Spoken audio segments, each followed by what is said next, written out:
அன்பான பேருந்து பயணிகள் அனைவருக்கும் தமிழ்நாடு அரசு போக்குவரத்து கழகம் கோவை கோட்டம் சார்பாக மாலை வணக்கம். பேருந்து பயணிகளுக்கு ஒரு சிறு அறிவிப்பு. இந்த பேருந்து உங்களுடைய சொந்த பேருந்து. நானும் நடத்துனரும் பணி தான் ஆட்டுறோம். உங்கள் பேருந்து மாதிரி நினச்சி பயணம் பண்ணுங்கள். பயணத்தின் போது தேவையில்லாத வேணுன்ற பொருள்களை வாங்கி சாப்பிட்ற தேவையில்லாத பொருளை வெளியில் போடுங்க. பசுக்களை போட்டு ரொம்ப குப்பை பண்ண வேணாம்.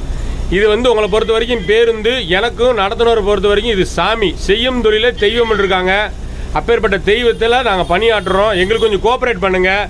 மகளிர்கள் பேருந்தில் பேருந்து நிறுத்தத்தில் நிப்பாட்டி நின்று பேருந்தில் பயணம் பண்ணுங்கள். இடையில ஓடி வராதிங்க. எங்களுக்கு டிரைவர் ரெண்டுக்கு சிரமத்தை கொடுக்காதீங்க. எங்களுக்கு சிரமம் நிறையா இருக்குது. உங்களை ஓடி வரும்போது நிப்பாட்டி ஏற்றணும்னு தான் ஆசை. நிப்பாட்டி நாங்கள் ஏற்றி பின்னாடி யாராச்சும் விட்டாங்களாக்கும் முதல் அக்யூஸ்டு நாங்கள் பேருந்து ஓட்டுநர் நடத்துனர் தான்.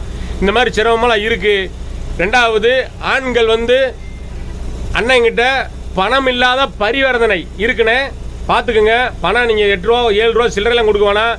ஜிபேயில் எடுத்து, கூகுள் பேயில், ஃபோன்பேயில் எடுத்து அண்ணங்கிட்ட ஸ்கேன் பண்ணி டிக்கெட் வாங்கிக்கிறலாம். அப்படி ஒரு திட்டத்தை தமிழ்நாடு அரசு போக்குவரத்து கழகத்தில் அறிமுகப்படுத்தியிருக்காங்க. ஃபாலோ பண்ணிக்கோங்க.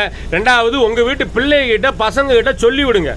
பசங்களே பஸ்ஸில் ஏறினா சேஃப்டியாக போய் உக்காந்துக்கணும், உள்ளே போயிருன்னு சொல்லி விடுங்க. அந்த பசங்க படியில் தொங்குறாங்க, கீழே விழுந்தாச்சுன்னா உங்களுக்கு பிள்ளை இல்லை, உங்களை விட எங்களுக்கு தான் ரொம்ப பாதிப்பு. எங்களுக்கு ரொம்ப மன உளைச்சல் ஆயிடுது. அதனால் பள்ளிக்கூடத்து பசங்க உங்கள் வீட்டில் படித்தாங்களாக்கும் தயவு செய்து படி விட்டு மேலேறி உள்ளே போங்கன்னு சொல்லுங்கள். இந்த பதிவு அனைத்து மகளிர்களும் தான். செல்ஃபோன் பேசிக்கிட்டே தயவு செய்து ஏறாதீங்க.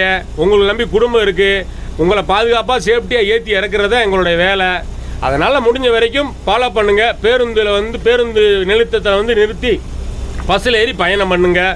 உங்கள் பயணம் இனிதே அமையட்டும். வாழ்த்துக்களை தெரிவித்துக் கொள்கிறோம்.